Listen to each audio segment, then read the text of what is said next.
¿Qué tal amigos? ¿Cómo están? Muy buenas tardes. Gracias por acompañarnos en esta ocasión con un interesantísimo evento e intercambio de ideas. Tenemos unos ponentes de primer nivel para entender mucho de lo que está pasando ahora en este momento y cuando vemos esta situación de la nueva normalidad y todo lo que va a provocar o está provocando en realidad, acelerando muchos procesos.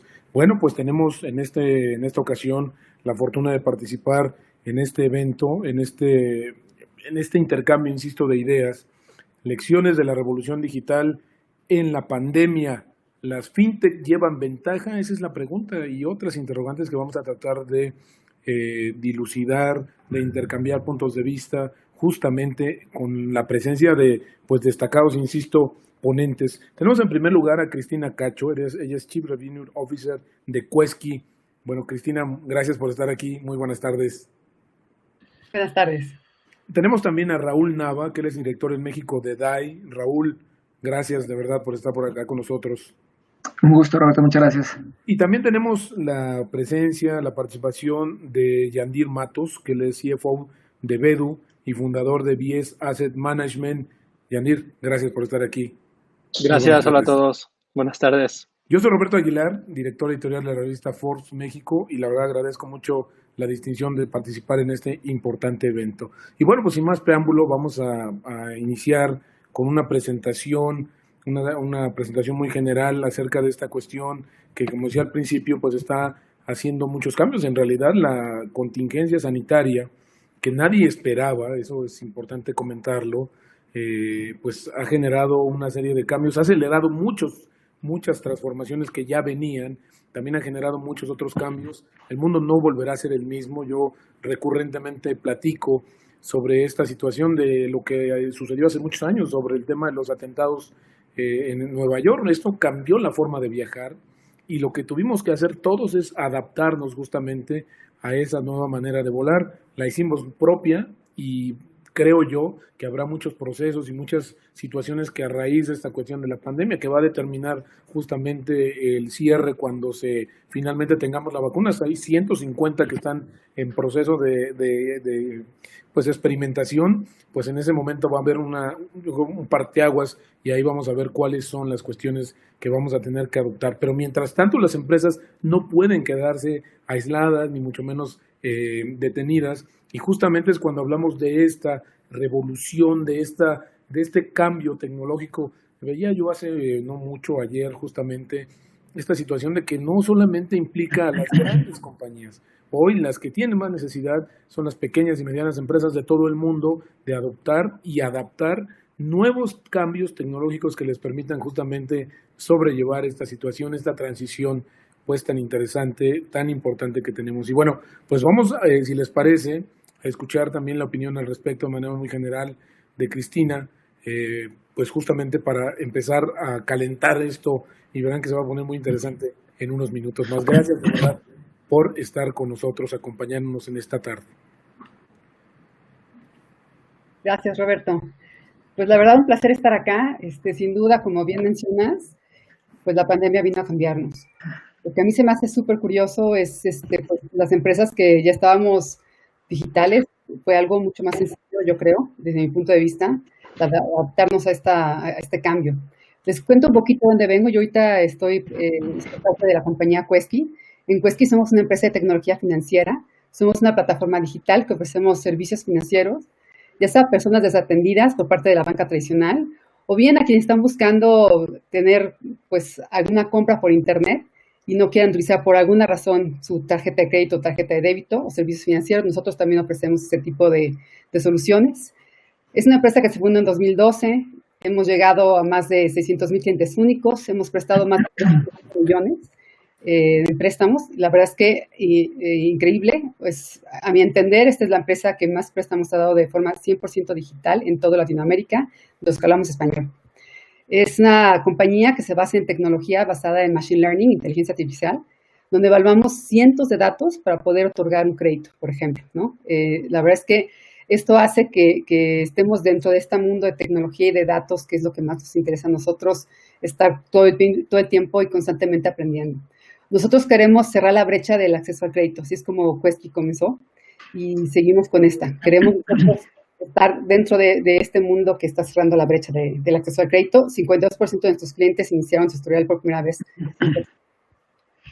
Excelente, Cristina. Bueno, pues sí se habla mucho de esta situación que tiene que ver justamente con los servicios financieros, pero también conozcamos el punto de vista, si me lo permiten, de Raúl Nava, director en México de DAI. Raúl, compártenos también tus primeras impresiones respecto a esta situación inédita que estamos viviendo en el mundo, atípica, y yo creo que así también tendrían o tienen que ser las respuestas por parte de la economía, de la sociedad, de la tecnología. Por favor, Raúl. Gracias, Roberto. Claro. Creo que no escuchamos. En temas de desarrollo y estamos apoyando principalmente al regulador financiero para poder implementar diferentes iniciativas relacionadas con la ley FinTech.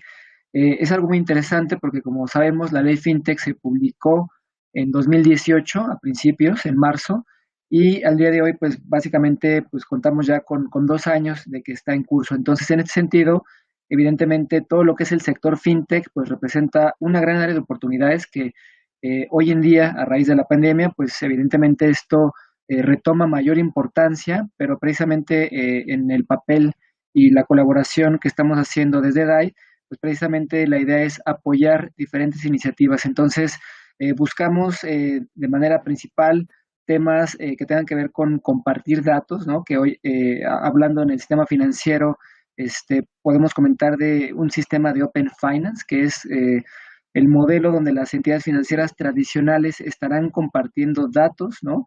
Siempre y cuando el cliente dé su consentimiento, y a partir del análisis de estos datos que muchas veces los puedan realizar las fintechs, pues poder llegar a otros usuarios, poder ofrecer servicios personalizados también a los usuarios.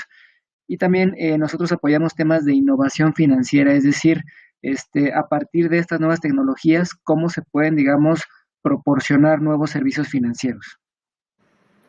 Excelente, excelente, Raúl. Pues sin duda bastante importante, porque también creo que esto es uno de los primeros sectores que ya tenía un camino. Digo, ahora hablando de globalización, el primer sector que podemos ver es el el sector financiero. Este es el que ya siempre ha ido a la cabeza, siempre ha ido a la vanguardia, y creo que hoy más que nunca también tiene mucho que contarnos. Pero ahora vamos, si nos permiten, con Yanir Matos, para que nos platique también sus primeras impresiones respecto a este paradigma que se está dando en el mundo, que estamos viviendo. También yo incluso platicamos sobre todas las repercusiones que tiene, bueno, hasta la vida social hoy, hacer este tipo de reuniones, eliminar las fronteras, como por ahí leí en algún momento, pronto nos volvemos a abrazar, pero mientras tanto vamos a seguir hablando de esta manera y compartiendo mucho conocimiento y experiencia. Yandir, por favor. Estoy totalmente de acuerdo. Justo esa es una frase perfecta para comenzar. Y hablabas de la aceleración, de cómo la pandemia aceleró muchas cosas y las transformó. No vamos a regresar al mundo anterior. Creo que eso es más que claro. Una vez que se ha roto el paradigma de cómo pueden suceder o cómo pueden funcionar o no las cosas, es muy difícil que regresemos a un estado anterior, sobre todo en el mindset que traía la gente y que puede traer ahora, ¿no? A mí me ha tocado verlo de dos lados. Como fundador de una empresa de administración de inversiones, de una asesoría en inversiones, el reto que más vemos ahora es cómo trasladas la confianza, un negocio que depende o que dependía naturalmente de una conversación uno a uno para generar y ganar confianza, cómo trasladas esa confianza a un mundo digital. Y creo que esto es válido para todas las empresas financieras que de alguna u otra forma dependan de esa relación o de esa generación de confianza en un punto inicial que se tiene que romper o que se tiene que ganar ahora en un nuevo esquema. Y del otro lado, como CFO de Bedu, como saben, en Bedu hacemos cursos principalmente de tecnología. Lo que nos ha llamado mucho la atención es la velocidad con la que los bancos, por lo que nosotros podemos intuir, están acelerando el desarrollo de sus tecnologías, ¿no? Al final del día, el cambio principal de la banca en estas últimas décadas es la distribución del dinero de forma física, llevarla a distribución del dinero en formato digital, y ahora que hay una restricción expresa más grande para la distribución física, o que es menos necesaria que en el modelo anterior, digamos, se tiene que acelerar invariablemente esta distribución del dinero en forma física.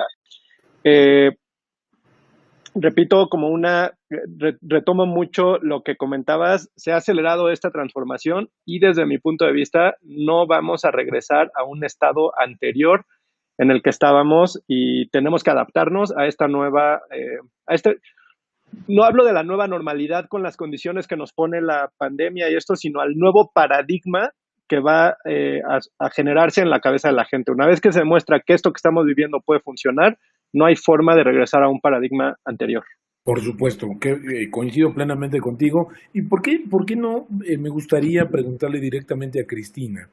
Desde tu punto de vista, ¿cuál es el principal cambio que tú visualizaste que es tangible hoy en el sector en el cual pertenece el sector financiero?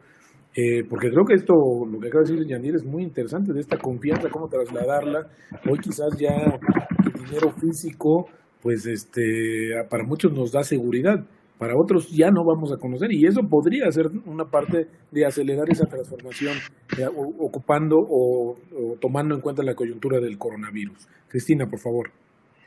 Mira, Roberto, yo creo que fue un cambio súper drástico y muy fuerte.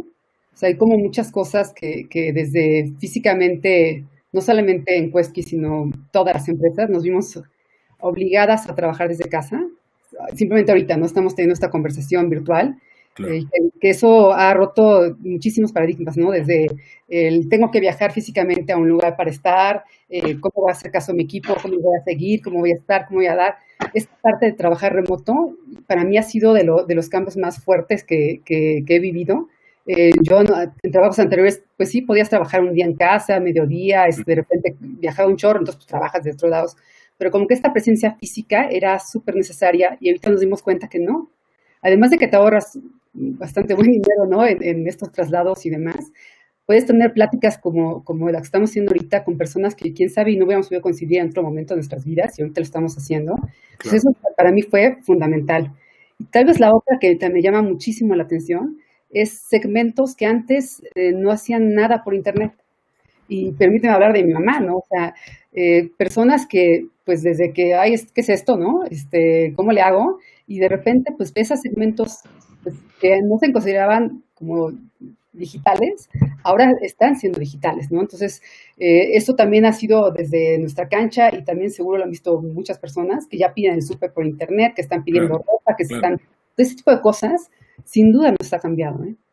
Voy a regresar un poquito más tarde contigo, Cristina, porque me gustaría preguntarte sobre este tema de equidad, porque sí es cierto, también trabajas en la casa, pero ya tienes un trabajo en casa, o sea, es una cuestión también que había que visualizar en ese sentido, pero si quieres, si me permiten con Raúl, me gustaría ver todo este proceso, porque sé que has estado muy atento y has seguido muy de cerca y participado en este proceso de una ley justamente para evitar esta captura regulatoria, que es que las industrias iban mucho más rápido que la regulación. Y aquí en México se celebra, se reconoce este marco legal que nos pone en una situación bastante de vanguardia.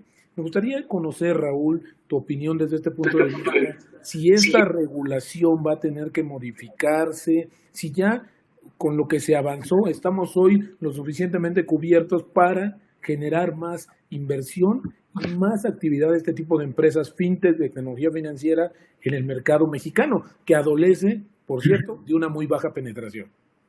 Así es, Roberto. Bueno, respondiendo a la pregunta, yo creo que el cambio en el tema de digitalización en los servicios financieros ya se venía dando. Teníamos, por ejemplo, temas de onboarding digital, de medios de pago, de la parte fintech también.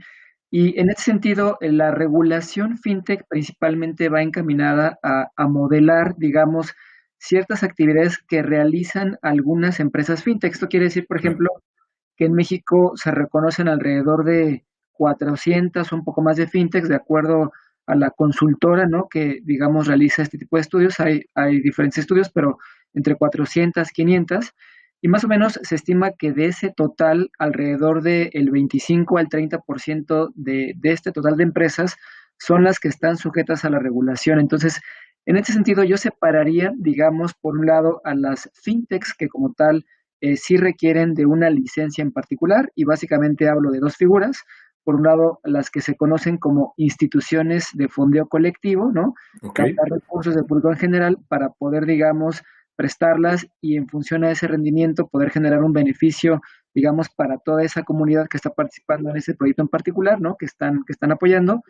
Y por otro lado, las instituciones de fondos de pago electrónico, que básicamente se conocen como wallets, ¿no? Tú tienes tu aplicación y a lo mejor alguien te manda, digamos, algún fondo de pago electrónico y ese saldo virtual lo puedes utilizar para comprar productos o servicios. Entonces, básicamente la regulación va encaminada a estas dos figuras y principalmente desde el punto de vista de riesgo, es decir, a lo mejor si yo como, digamos, posible inversionista de alguna de estas plataformas quisiera, digamos, poner a trabajar mis recursos, entonces básicamente lo que hace la regulación es proteger, digamos, ese ambiente para decir, oye, pues a lo mejor yo le metí cierta cantidad de dinero, pero Claro. ¿qué pasaría si de repente la plataforma apaga la página y al otro día pues ya ahora sí que a quién le reclamo, ¿no? Entonces, Exactamente. en ese sentido, la regulación va por ahí. Ahora, la pregunta que también comentabas respecto al tema de la innovación y demás, me parece que la misma ley, digamos, establece este espacio de innovación.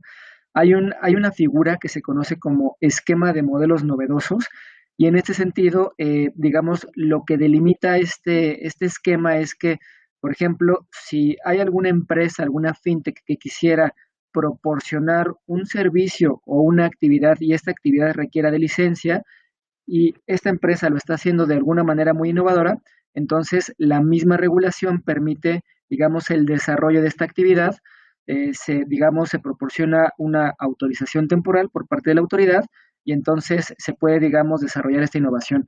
De manera tal vez muy concreta o más concreta, un ejemplo de esto sería, hoy en día tenemos el modelo de transmisor de dinero, ¿no? Donde a lo mejor alguien en el extranjero envía, digamos, fondos a sus familiares aquí en México y entonces pues hay que ir a una sucursal y entonces a una sucursal de estos transmisores de dinero y entonces se cobra, digamos, hay un pago en efectivo normalmente y ese es el modelo tradicional. Pero, ¿qué pasaría, por ejemplo, si alguna fintech pues dice, güey, yo lo quiero hacer diferente y entonces utilizo blockchain, una tecnología que es, digamos, de las más actuales en esta modernidad, entonces voy a hacer la transmisión de dinero a través de blockchain y entonces esto se consideraría algo novedoso, ¿no? Entonces, creo que la regulación lo permite y en ese sentido, fuera de las empresas que no necesitan regulación, pues tenemos a muchísimas, ¿no? Por ejemplo, pienso en proveedores de biometría, pienso en proveedores de nube, pienso en proveedores de medios de pago. Y entonces, en ese sentido, creo que aquí más bien hablaría yo de alianzas, es decir, una fintech que pueda trabajar en conjunto con alguna entidad financiera, tal vez más tradicional, y que a partir de esta alianza la entidad tradicional se pueda modernizar y la fintech pueda ser la proveedora, digamos, de estas innovaciones tecnológicas, ¿no?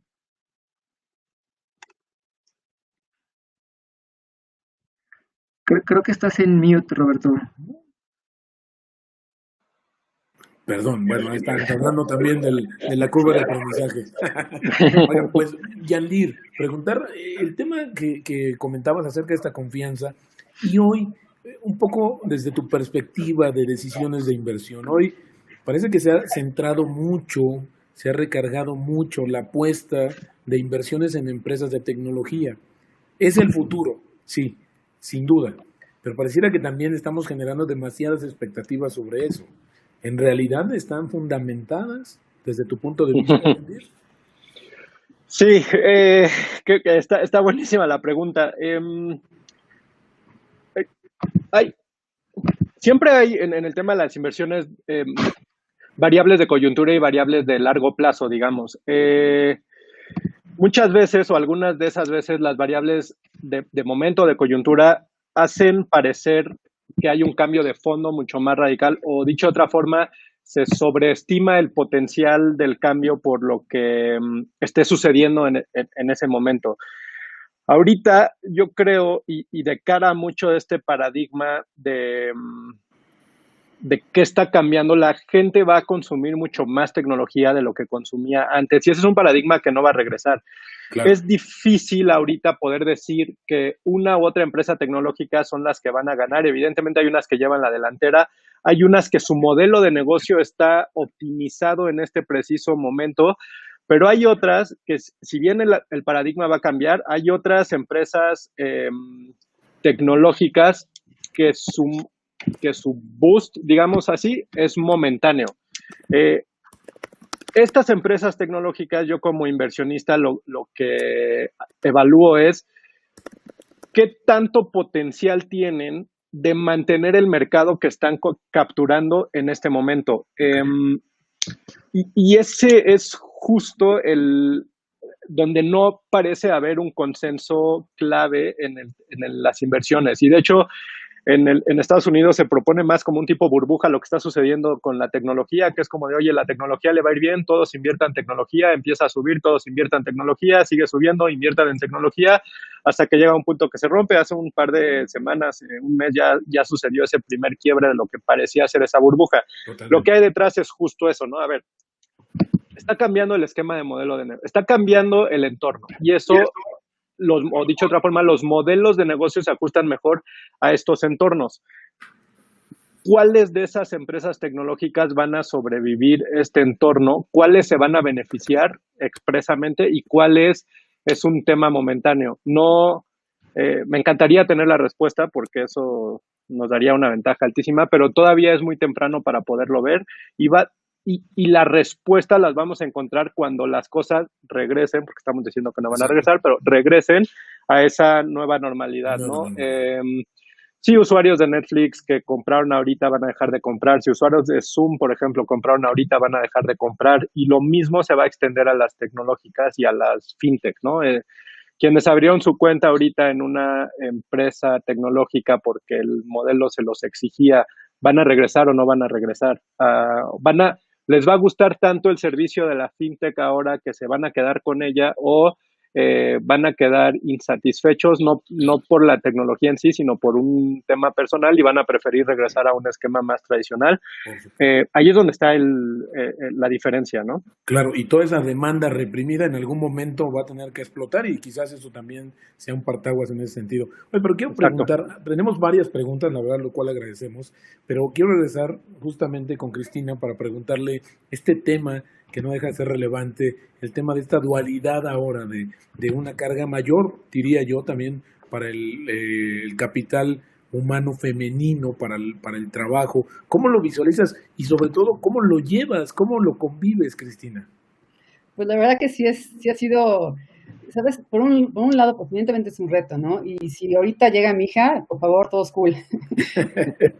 No lo puedes controlar, o sea, estoy todo el día acá metida en un cuarto y trato de estar con ella lo más que puedo. Aparte hay que darle clases virtuales, tiene 5 años mi hija, por ejemplo, sí. Meterse a Zoom, ella ya ahorita tiene que solita meterse al Zoom y todo este rollo.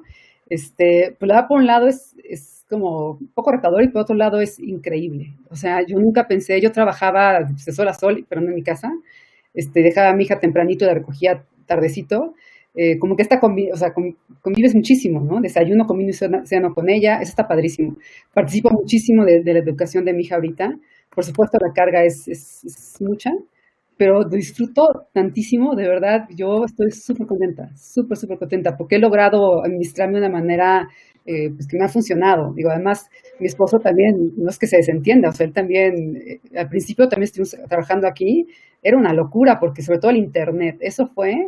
Y luego si la niña aprende Netflix, ¡ay Dios! O sea, yo no sabía que Netflix calaba tanta data, ¿no? Pero prenden la tele y dices, chin, mano, ya se me cayó la junta, ya hice no sé qué. O sea, la verdad es que es esos temas que no tienes ahí contemplados. Y negas a tu proveedor y, no, de verdad, yo creo que de todos ha sido un gran aprendizaje, pero de mi experiencia ha sido bellísima. Doble mérito, Cristina, con todo respeto. Bueno, vamos a entrar a las preguntas, que hay varias, como les comentaba. Una de las primeras es, si el teletrabajo llegó para quedarse, no sé quién quisiera responder, y bueno, pues vamos, igual en esta transición habrá unas cosas que vamos a conocer, o más o menos tenemos sentido de hacia dónde van a llegar, otras pues las vamos a desconocer, pero en el caso de teletrabajo, ¿qué opinan ustedes? Yo creo que sí, no sé si me permitan, Claro.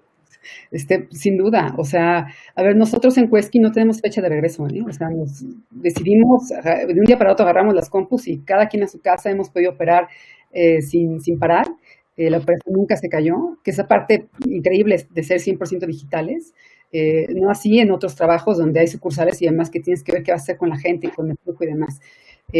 Pero es algo que por lo menos de aquí a que haya una vacuna, ¿no? A que nos sentamos todos cómodos para a vernos cara a cara y tener estas conversaciones. Yo creo que tenemos mucho que aprender, porque aparte también está el lado de costos, ¿no? ¿Cuánto te estás ahorrando por las oficinas? Claro. Y eso es a los financieros, así, ¿no? Yandy también, a estar, ¿no? Oigan, pues ojo, ¿no? ¿Cuánta lana te gastabas, de verdad? ¿Cuánto viajábamos? Que tengo que ir para esta cosa, me voy a Mérida, me voy a no sé dónde, tengo que irme a la conferencia, no sé. Lo puedes tomar online. O sea, y para los que nos gustaba viajar, es como que chin, ya se dieron cuenta, ¿no? Pero la verdad es que sí lo podemos tomar online y es muy enriquecedor de la misma manera. Por supuesto, tiene que siempre es más rico vernos en persona, porque hay mucha parte de este lenguaje, ¿no?, corporal que platicaba con una persona, no sé si le sucede, pero uno se cansa mucho en videoconferencias, porque el cerebro en automático está tratando de leer tu lenguaje corporal, no puede leerte completamente, entonces tu cerebro trabaja muchísimo tratando de ver qué me quiso decir, o sea, pero movió la cara para acá, pero no le puedo ver la pierna si la cruzó o no. Entonces, estás todo el tiempo tratando de imaginar lo que la otra persona decía. A veces el ejercicio que les recomiendo es que apaguen todas las cámaras y tengan las conversaciones sin la cámara tan enfrente, porque entonces sí te dedicas más a concentrarte. Entonces, es un tip que me pasaron y que de repente aplico y me ha funcionado. Por supuesto, pero hoy nos toca ponerle cara a las ideas muy buenas de todos ustedes que nos están acompañando. Hay otra pregunta. ¿Qué recomendación darían a otros países de la región que están mucho más atrás respecto a la regulación en comparación de México y su ley FinTech? Y esa sin duda para Raúl. Ahora sí que, como dice el presidente, como anillo al dedo. Así es. Así, Roberto. Bueno, pues creo que en realidad a nivel regional sí, siempre hay tema de colaboración. Me tocó, por ejemplo, cuando colaboraba en la Comisión Nacional Bancaria y de Valores, previo, digamos, a mi rol actual, donde hay una organización que se llama AFI, que es la Association for Financial Inclusion, y normalmente este tipo de agrupaciones genera estas como mesas de debate y de discusión para compartir experiencias entre los reguladores. Entonces, pues en este caso, creo que una buena noticia es que, digamos, México sí es como un parteaguas, es una punta de lanza en la región y ha podido compartir experiencias, digamos, con diferentes países. Puedo mencionar tal vez Argentina, Brasil, Perú, Colombia, Bolivia, ¿no? Entonces, en ese sentido, creo que las recomendaciones que se dan sí son puntuales, es decir, oye, ¿cuál es la mejor práctica respecto al tema de medios de pago digital? ¿Cuál es tu mejor práctica respecto a controles de seguridad de la información? Entonces, creo que al menos así lo considero, es algo de lo que nos podemos sentir orgullosos en México, de que hay un diálogo constante entre reguladores que se da, digamos, a raíz o con ayuda de este tipo de agrupaciones. Hay otra, por ejemplo, que se llama la ASBA, ¿no?, que es la Asociación de Supervisores de Bancos en Latinoamérica, ¿no? Entonces, en ese sentido, manteniendo el diálogo constante, pues finalmente otros países pueden adoptar, digamos, esquemas similares o tal vez tomar alguna idea, ¿no?, para poderla implementar en sus respectivos marcos regulatorios.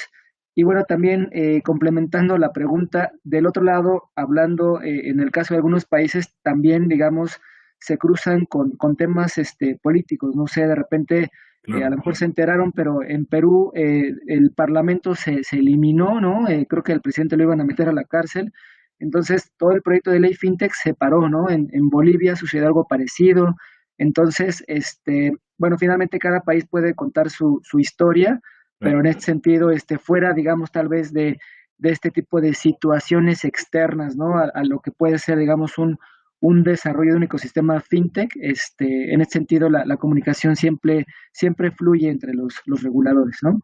Muchas gracias, Raúl, pero lo que también podemos asegurar es que el país que tenga más tardío en llegar a esta regulación va a tener la mejor, porque va a tener la que está creciendo y desarrollándose en todo el mundo, igual que la tecnología. Yandir, una pregunta específicamente para ti es, ¿el COVID está acelerando el surgimiento de más neobancos?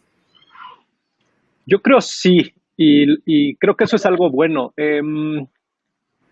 al menos en la región, justo la actividad bancaria está muy concentrada en pocos jugadores y lo que se necesita siempre, siempre, siempre para ofrecer las mejores opciones a los consumidores es competencia. Mucha y más competencia es mejor y que haya una constante innovación y de ahí creo que también lo que toca la ley FinTech con sus modelos novedosos. Y justo ahorita nuevamente se abre el espacio. ¿Qué sucede? A ver, ¿qué sucede en este tipo de entornos? Todas las empresas que fueron diseñadas para un entorno, un contexto de mercado que era válido hasta enero, febrero, tienen una pequeña desventaja contra las empresas que se estén diseñando hoy, porque hay como un tipo reset de supuestos, ¿no? Un borrón y cuenta nueva de los supuestos de cómo se comporta el consumidor, de qué es lo que necesita para comprar cualquier tipo de bien o servicio y evidentemente también cualquier tipo de servicio bancario. Entonces, cuando se agitan los supuestos, entonces ahí es donde entra la oportunidad de la innovación.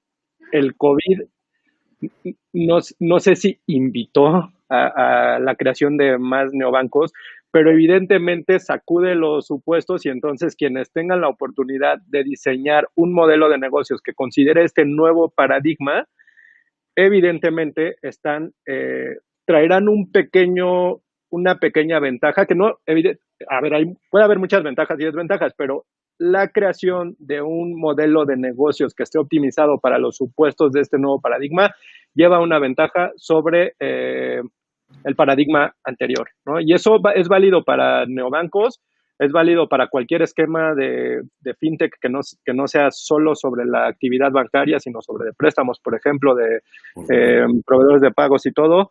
Y es válido para cualquier empresa. Y tocando un poquito este tema del teletrabajo, es como, ahora ya hay hasta baby showers y despedidas de soltera en Zoom, ¿no? Entonces, quien diseñó sus fiestas para este tipo de paradigma y de modelo de interacción social, lleva una ventaja sobre quienes diseñaron para el anterior, ¿no?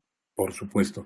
Bueno, ahora nos están dirigiendo una pregunta específicamente para Cristina, que cómo le hace para controlar a una niña de 5 años. No. Que Cristina, ¿qué tan importante es para la banca tradicional voltear a ver lo que hacen las fintechs? Porque mucho de esto, o sea, mucha de la inversión hacia estas empresas de tecnología financiera proviene de la propia banca tradicional. Entonces, qué tan importante es esta que volteen a verlos? Y también, en esa misma pregunta, Cristina, si me lo permites, ¿qué le pueden aprender las grandes empresas a las pequeñas? Pues digo, la verdad es que en tema de qué nos pueden voltear a ver, la verdad es que es un tema más de aceleración digital. O sea, el tema sin duda es el tema digital. Muchas compañías pues estaban como que encaminadas, otras pensaban que ya lo tenían más o menos resuelto, pero pues no había tanta prisa. Y la pandemia lo que vino a darnos a todos de golpe fue quien estaba listo, ¿no? O sea, el barco zarpó y los que no se las han visto un poco pues más complicadito, ¿no? Claro. ¿Qué ofrecemos nosotros, las empresas de tecnología financiera? Pues aceleración digital, pues varias veces lo he comentado, pero este tema de conocer datos y utilizarlos.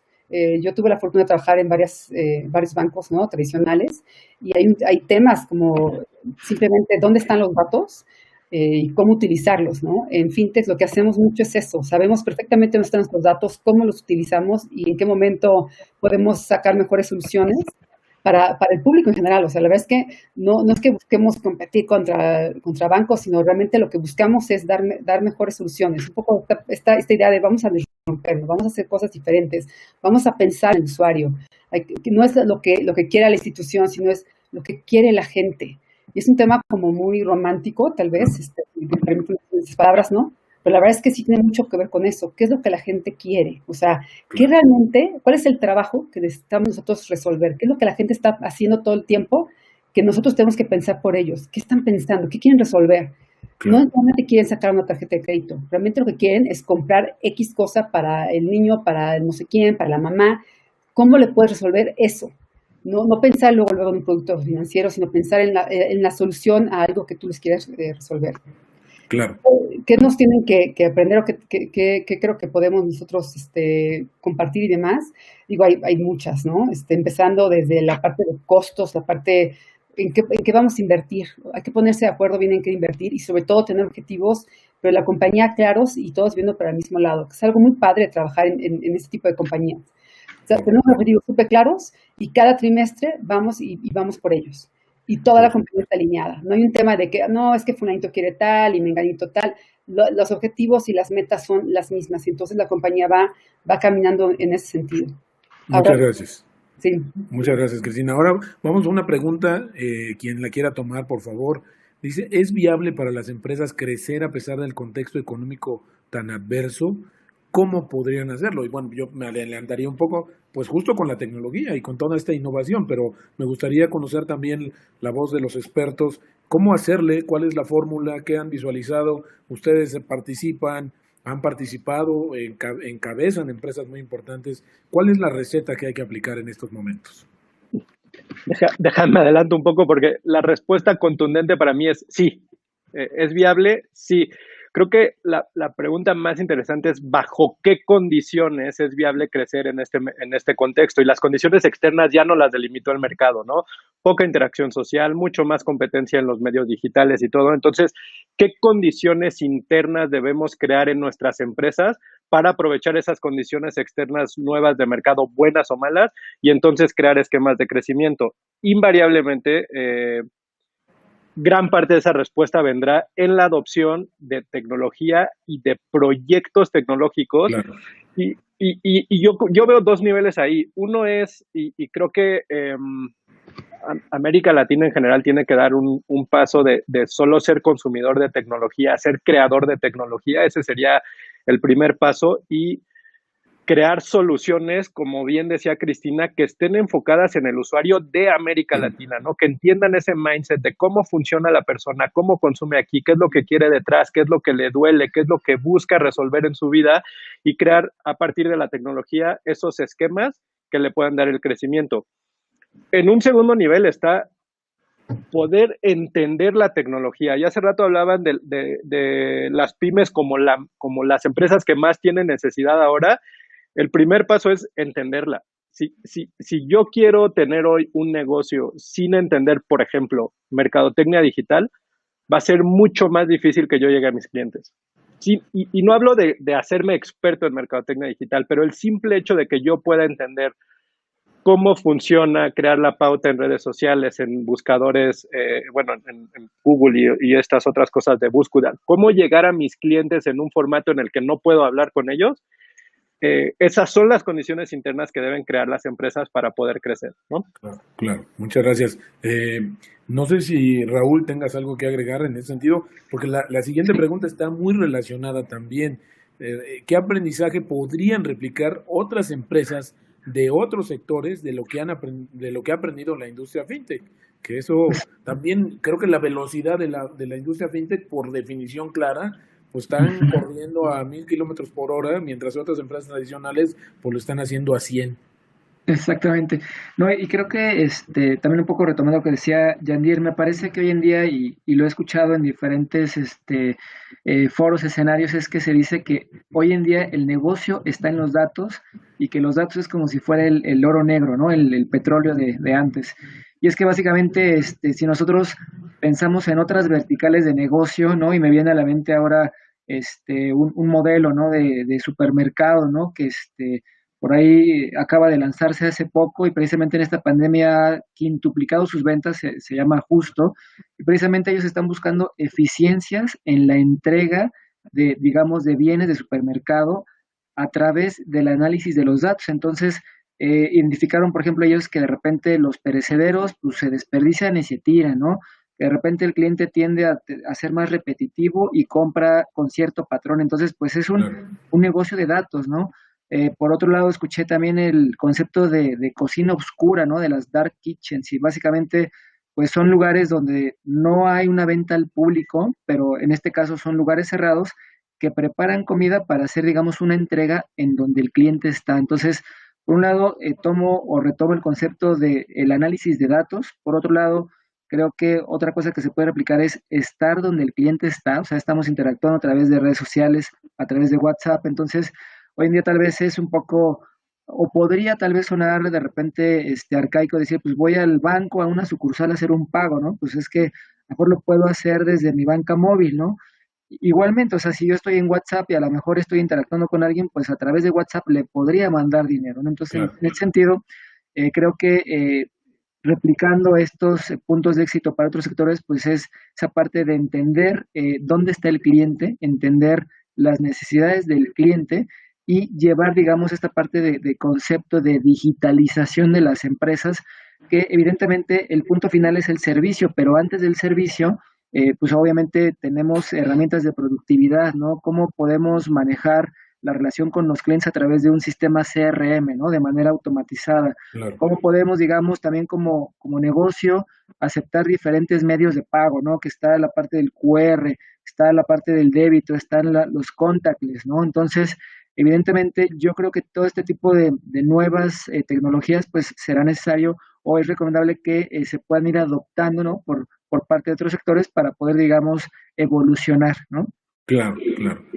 Bueno, una pregunta que me gustaría conocer el punto de vista de Cristina, justamente por sus actividades que ha realizado y las que encabeza, es: ¿la banca tradicional se puede ver amenazada por las fintech? ¿O podría existir un sistema colaborativo entre ellos, entre ambas partes? Cristina, por favor. Yo creo en la colaboración. La verdad que me parece que hay muchas cosas que la banca tiene y otras que tenemos nosotros las fintechs. La verdad es que también depende mucho de la cultura que tenga la banca tradicional, ¿no? Luego es un poco complicado porque no es tan fácil poder colaborar. Las ideas de vuelta, es como, la verdad es que tal vez un poco burocrático, déjenme ponerlo en esa palabra, ¿no? Y poder llegar a un consenso y demás, porque pueden cambiar. Dentro de banca es complicado a veces poder llevar a cabo ciertos proyectos, pero yo creo totalmente en una colaboración. Yo creo que la banca tradicional es súper fuerte en muchos términos. A ver, ellos tienen volumen, millones de clientes, ¿no? Que las fintechs no tenemos. Tienen un fondeo barato, que también las fintechs no tenemos, ¿no? Y aparte tienen marcas que son sumamente reconocidas, ¿no? Los bancos son reconocidos y muchos son internacionales, entonces es un tema pues yo conozco, ¿no? Crece en esa marca. Nosotros ofrecemos, pues por ahí, toda la parte de tecnología, agilidad, aceleración digital para ellos, conocimiento, ¿no? ¿Qué tal si te asocias con un banco y le puedes que te dé data y tú le regresas valor agregado de la información de sus clientes? Sería increíble, ¿no? O sea, muchos han hablado, por ejemplo, de identidad, ¿no? O sea, imagínate que podamos nosotros tener ciertas soluciones donde simplemente con tu celular no tengas que llegar a ningún lado y dar tu credencial del lector o no sé qué, con celular, pic, ¿no? Llegas y sí, ella es quien dice ser, porque por medio de esta aplicación ya sé qué es. O sea, la verdad es que hay muchas soluciones que podríamos hacer, yo creo, en conjunto y más colaborar y sobre todo de vuelta por México, ¿no? Por los consumidores. Creo que estás en mute, Roberto. Otra vez. La curva de aprendizaje. Pero a mí me gustaría una pregunta para quien me quisiera compartir, nos quisiera compartir su punto de vista, porque también hablamos mucho de tecnología, pero también estamos viendo desafortunadamente una brecha que se está abriendo cada vez más. Hoy, por ejemplo, el tema educativo a distancia, cuando los que no tienen el acceso o la computadora y quienes sí la tienen, está generando una brecha. Pero también, además de eso, pienso yo que también necesitamos capacitarnos para entender esta nueva realidad. O sea, no es nada más aprender a usar el Zoom y quitarle, o que puedas hablar, o sea, es toda una capacidad de adopción que tengas para visualizar cómo va a ser el mundo y sobre todo para que tú te prepares y tus oportunidades laborales pues no se extingan como los dinosaurios en esta situación que puede ser un choque tan enorme que hoy quizás no estamos viendo. Hoy quizás que estamos viendo el polvo que levantó, pero los daños o las ventajas o los cambios va a tardar un poco de tiempo en que los podamos visualizar. Sí,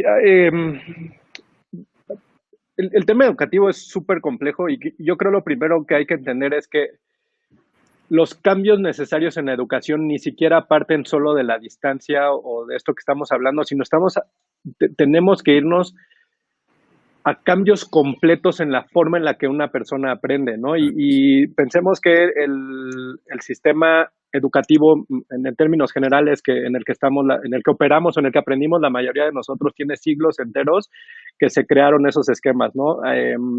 Los calendarios, el formato de enseñanza donde voy a un aula, me siento, un profesor habla y me llevo lo que yo me pude llevar y me voy a mi casa y hago tarea, todo eso tiene muchísimo tiempo de funcionando así. Cuando la tecnología ya de hace 3 siglos para acá es radicalmente distinta y los modelos, la forma de aprendizaje, la forma de consumir un contenido se debería poner al día en ese sentido, ¿no? Aprendizajes basados en problemas, aprendizajes con la realización de proyecto, aprender a aprender, que eso es uno de los retos más interesantes que tiene una persona, ¿no? ¿Cómo me acostumbro yo a aprender constantemente? Estudiar una licenciatura hace 100 años probablemente te garantizaba una vida de éxito, que hoy no es necesariamente ese caso, ¿no? Lo que aprendiste lo que yo aprendí en la universidad hace 10, 15 años, hoy ya es probablemente poco relevante y es necesario que la persona entre en este esquema, en este ciclo de autoaprendizaje de cómo voy aprendiendo y cómo me voy guiando hacia el futuro, manteniendo siempre, y así es como lo hacemos en Bedu, la conversación con una persona, ¿no? Y los griegos hace 2000 años o un poco más creían este concepto de paideía era una forma de aprender a partir de la plática. Y curiosamente, 2000 años después, parece que tenemos que regresar a eso. Es como tú consumes el contenido que ya existe, que hay muchísimo video online, blog, podcast y todas las cosas de formas de contenido que puedas hacer. Y el aprendizaje se va a tatuar en el cerebro cuando lo puedo aplicar en un proyecto o cuando lo puedo conversar con un experto o un profesor. Hablabas hace rato, Cristina, y creo que es un tema bien interesante en todo esto de la comunicación digital.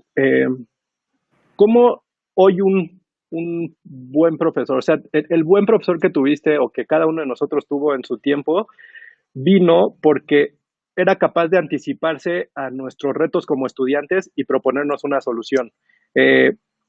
Eso hoy en día la educación lo tiene que resolver, ¿no? ¿Cómo puedo leer si una persona está aprendiendo a partir de un Zoom?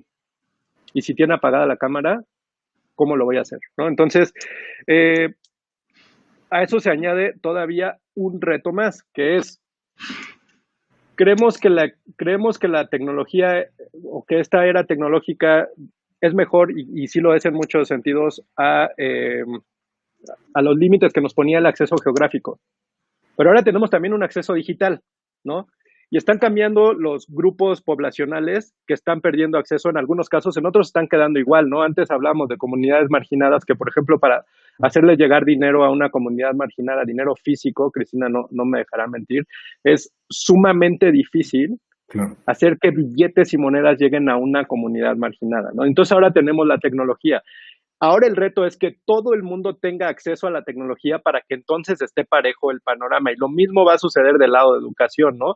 Hablábamos de escuelas marginadas porque no tenían acceso geográfico y entonces ahora es, ¿y si no tienen acceso, teleacceso o acceso digital?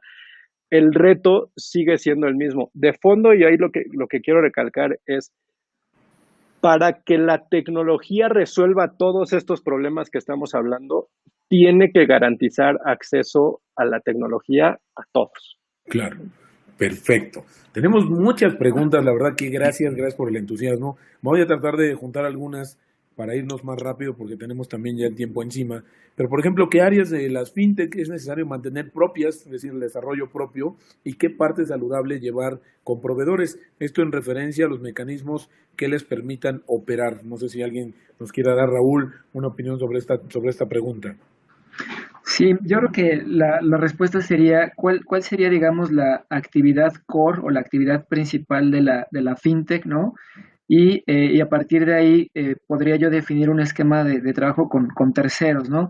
Y, por ejemplo, en este sentido, pongo un ejemplo, hay diferentes soluciones biométricas, entonces, en este mercado de soluciones biométricas, por ejemplo, la misma fintech puede desarrollar un motor de identificación visual, ¿no? Para el reconocimiento facial con el celular, ¿no?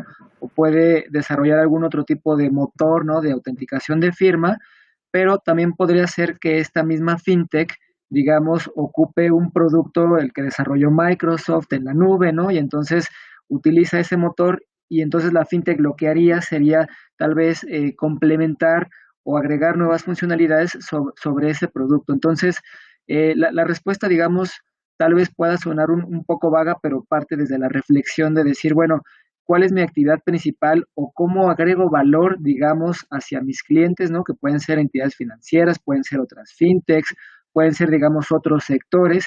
Y a partir de responder cómo agrego yo ese valor, entonces podría yo definir cuáles actividades las puedo desarrollar yo y cuáles Claro, podría, digamos, colaborar con un tercero, ¿no? por supuesto. Una pregunta para Cristina. ¿Cuál es la diferencia más clara entre un neobanco o fintech y un banco tradicional? ¿Es el tipo de talento, las habilidades o es la tecnología? Híjole, yo Por creo favor. que es una combinación de todo lo anterior, ¿no? O sea, sin duda partimos de la tecnología, ¿no?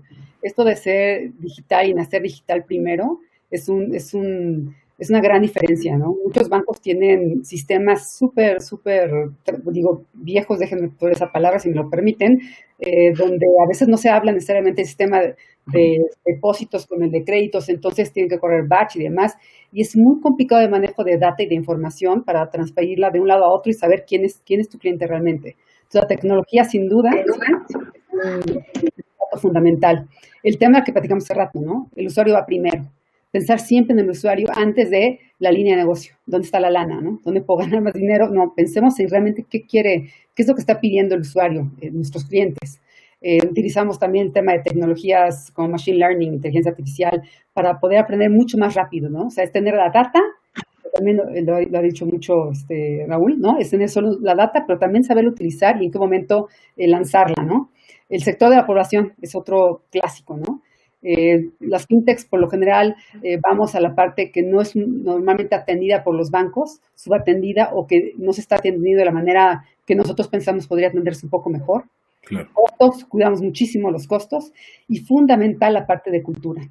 La parte de cultura no tiene que ver con ir vestidos de jeans y ¿no? Ya sabes, y camisetas y gorras, ¿no? O sea, tiene mucho que ver con el tema de un ambiente más relajado, un ambiente donde todos estamos enfocados en lo mismo, la jerarquía, la burocracia, fundamental para que tengas, sobre todo, la atracción de talento. Si hay algo que ahorita nos estamos de alguna manera todos viendo y observando de unas a otras, no solamente entre fintechs, neobancos y banca tradicional, es el talento. Yo Claro. creo que es un gran reto que sigue.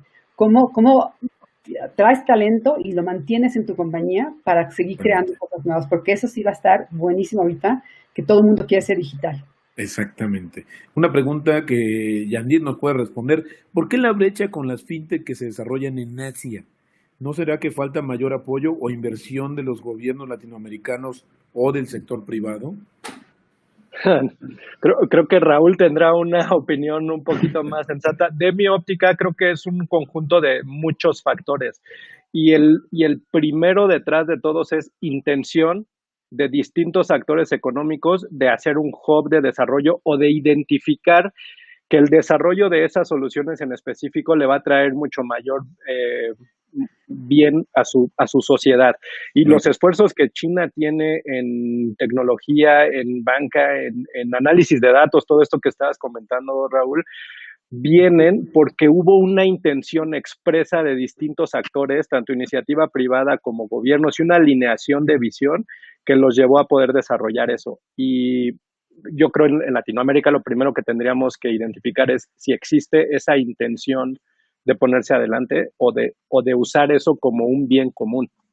Perfecto. Para Raúl, ¿la banca Sí, correcto. tradicional con el tiempo va a ser obsoleta? Un poco también ligado a esto. Digo, yo creo que va ligado a esto y de entrada la respuesta sería, la banca tradicional sí va a ser obsoleta, pero digamos a este respecto hay un estudio muy interesante del Banco Internacional de Pagos, el BIS, ¿no? Y el BIS en este estudio define, digamos, diferentes formas en las cuales los bancos van a evolucionar. Entonces, hay un modelo donde, por ejemplo, el banco tradicional, pues, se da cuenta de que tiene que evolucionar y entonces adquiere a fintechs o adquiere, digamos, a empresas de tecnología y entonces pues ya como que sigue estando vigente, ¿no? Hay otros casos, y esto lo iremos viendo poco a poco, en donde el banco definitivamente dice, no, saben que esto pues es como tal es complejo para mí, me voy, digamos, tras bambalinas y entonces soy, digamos, el back office de una fintech y la fintech es la que va a llevar la relación con el cliente, ¿no? Claro, Como claro. tal. Y hay un tercer caso en donde, digamos, el banco es avanzado tecnológicamente y entonces puede competir, digamos, de manera del tú a tú con las fintechs porque evoluciona rápido, ¿no? Entonces, son esos como tres casos, pero creo que la banca tradicional sí en algún momento se volverá obsoleta, ¿no? Perfecto. Una pregunta para, si me pueden ayudar con un comentario cada uno de ustedes, que es muy relevante. ¿Cómo se han visto afectadas las fintech con el riesgo cibernético? ¿Y qué estrategias han implementado para mitigar justamente este riesgo? Ahí también, por ejemplo, como todo esto de suplantación de identidad, phishing, etcétera, ¿cómo le están haciendo? Pues si me permiten primero, Por la favor. verdad que o sea, no solamente es un tema que nos pertenece a las fintechs, la verdad es que esto es un tema de todos, toda compañía, empresa, industria que esté metido en ventas online, e-commerce, todo lo que tenga que ver con digital, tiene este riesgo. El riesgo de fraude. Es el fraude que todos vivimos y es un tema que está latente. Justamente, pues con la pandemia lo que se ha dado, yo siempre lo he dicho así, ¿no? O sea, así como nosotros levantamos todos los días a trabajar y queremos hacer nuestra mejor chamba, los defraudadores se levantan igual, ¿eh? Y no necesariamente es gente, ya sabes, maleante con su antifaz, o sea, puede ser gente super nice, sentado acá, aparte luego pues, ni siquiera son mexicanos, ¿no? Entonces están en otros países y están dándole durísimo al sistema para ver cómo se rompe. Sabemos que han atacado sin duda bancos centrales, bancos en general, casos sonados como SPEI y demás, ¿no? Pero sí es un tema que todos tenemos ahí. Nosotros, ¿cómo lo hacemos en Quesky? Tecnología de vuelta. Todo acá es, la respuesta es tecnología, aprender rápido. Tenemos de vuelta nuestros sistemas como están hechos, esta parte que tenemos de inteligencia artificial, todo el tiempo detectamos muy rápido y entonces vamos cerrando y actuando, abriendo y actuando. O sea, es que es inmediato lo que estamos haciendo. Claro. Sí, porque si no, de lo contrario, regresamos al modelo antiguo de la banca de irte a formar. Pero bueno, Raúl, luego Yandir, sobre este tema de la ciberseguridad.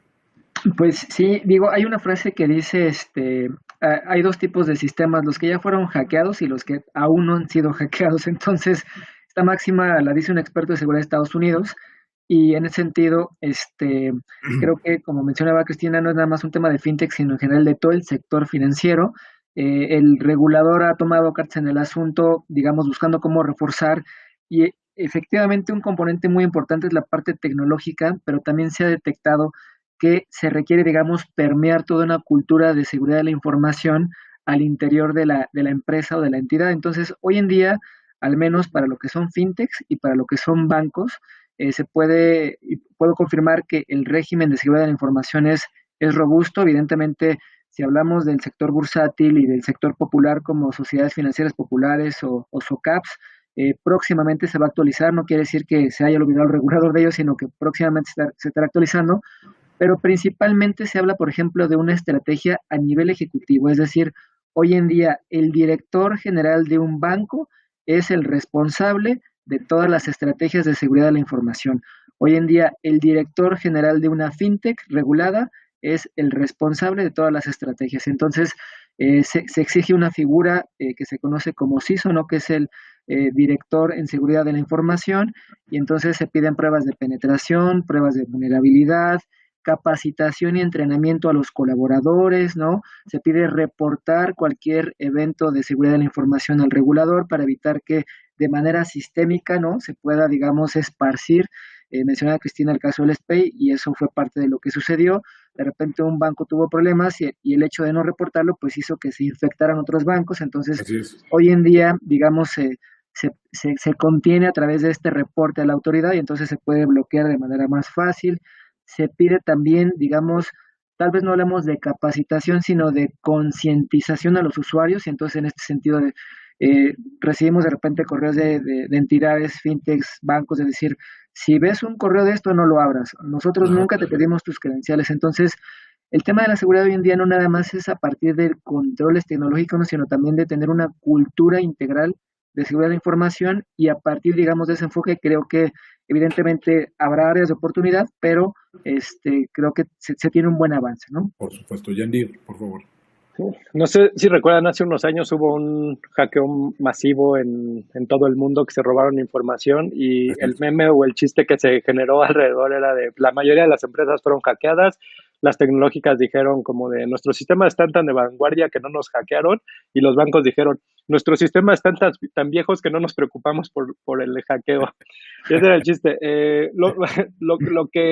Lo que sí hemos, y retrataba un poco lo que comentaba Cristina de la diferencia en bases de datos y todo esto. Lo que nosotros hemos visto en Bedu es un interés, un aumento significativo en el interés por el curso de ciberseguridad, ¿no? O sea, y de todo tipo de empresas, de empresas chicas que están preocupadas por desarrollar su tecnología, de empresas grandes que están preocupadas porque su gente no ya los expertos en ciberseguridad, sino que la gran masa de su plantilla esté capacitada en temas de ciberseguridad y empresas que están preocupadas porque sus clientes entiendan de ciberseguridad, porque al final del día un ataque de este estilo pone en jaque a todo el sistema, ¿no? Y los bancos deberían ser o son o deberían ser, no sé, los primeros interesados en que el fraude y temas de ciberseguridad de sus clientes estén protegidos para que no les llegue a ellos, porque un mal cliente, un mal uso de un cliente pone en jaque a todo el sistema, ¿no? Entonces, acá lo que sí hemos visto, repito, es ese incremento por el interés de curso de ciberseguridad y creo que refleja mucha de la preocupación que tienen las empresas.